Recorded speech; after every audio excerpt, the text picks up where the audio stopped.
What's going on, guys? Pictures by Schoolboy here, and welcome back to another video.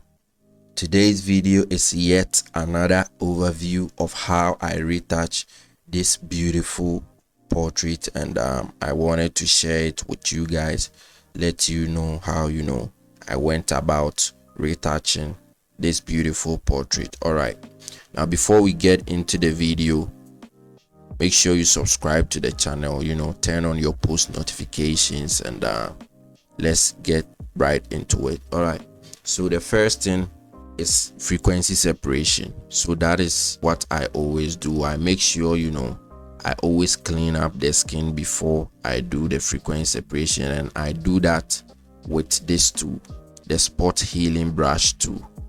So that is basically what I always do. Now, as you can see, the skin work is already done. The problem is I always don't know I'm going to be recording videos on some images, so I end up merging the frequency separation layers even before I decide to make this video a tutorial or something. So that's how I don't have the layer right here, but it has already been merged with the background layer. So that was the first thing, frequency separation. But before the frequency separation, I always clean the skin up a little bit, take a little bit of imperfections off the skin with the healing brush too. So right after that, I move on to the frequency separation, and I retouch both the hair and the skin with frequency separation.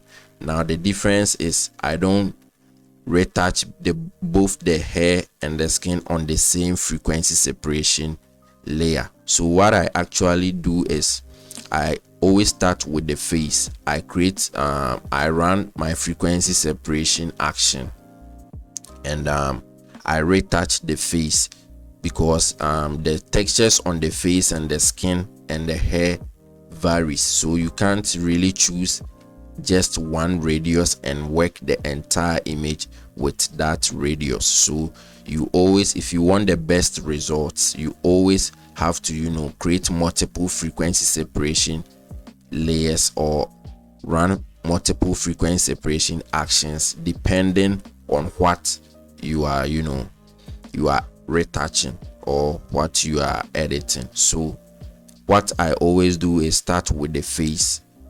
I run my action, do the frequency separation on the face, just the face, and then I merge the layers. Right from that, I create another frequency separation layers, and then I use that just for the entire body, so the skin. And if you've noticed, the face, if you nail your focus, there's a lot of texture on the face most times.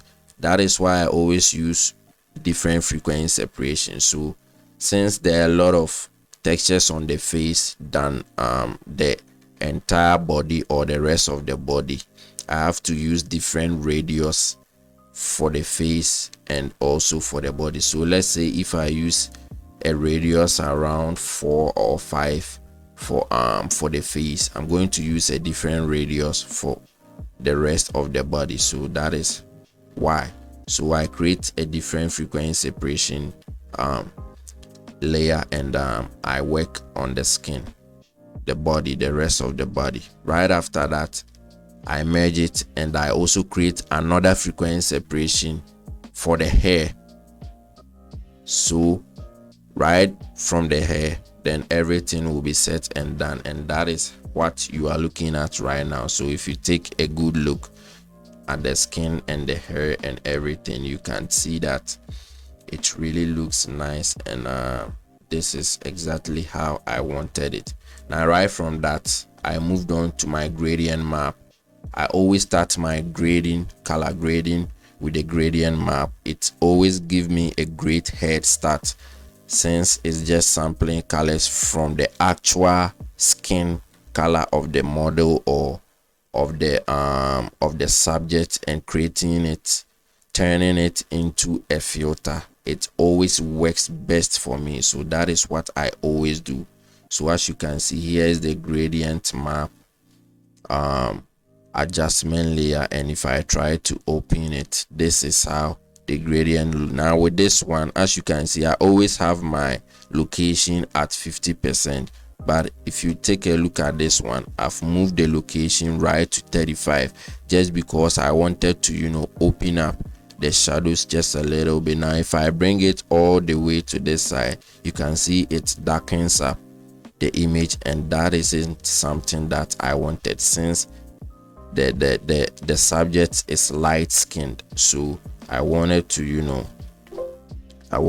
open up the shadows, brighten up the skin tones, and make it look good as possible. So that is how I started it. Moving on, I merged these two layers. I created a stamp visible layer and took that stamp visible layer to Adobe Camera Raw. So if I turn it on, this is how it looks, because I took it to Adobe Camera Raw, and I'm going to demonstrate for you now by hitting Shift, Control and A to take me to the Camera Raw. Now with the Camera Raw, I always come to my hue saturation adjustment layer, and this is where I enhance the colors of the skin tone.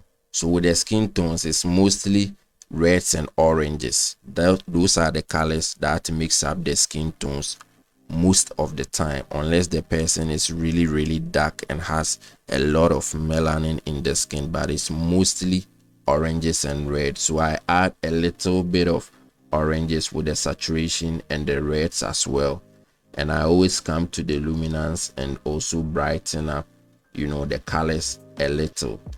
And sometimes I come to the hue, and if there are yellows in the skin tones, I try to correct them using the hue of the reds and the oranges. So that is how I got these beautiful results. If I turn it off and on, you can see it's not too much, but it has really enhanced what we had already done.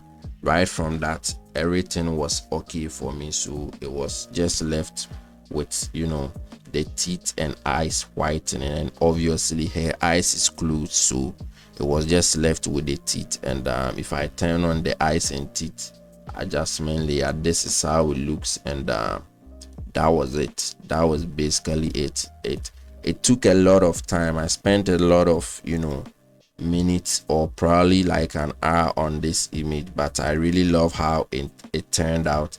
And if I had decided to record the tutorial whilst I edit it, I wouldn't have gotten much time to do it very well how I wanted it, because it will make the video very long and you guys wouldn't watch. So I had to finish with the editing and everything and give you guys an overview, just like I'm doing right now. So right from that, I added a little bit of sharpness, and that was it. So if I turn it off, this is the before and after, and this is basically just the color grade, and it looks amazing. I really love how this turned out, and I think that is it. That will be the end. So thank you guys for tuning in today. If you love this video, let me know down in the comment section below. I'm trying to upload every Tuesday, once a week, on every Tuesday. So that is something I'm really working hard. I'm really clearing up my schedules, working very hard to make that possible. So thank you guys for tuning in today, and I'll see you guys in my next video. All right, peace out.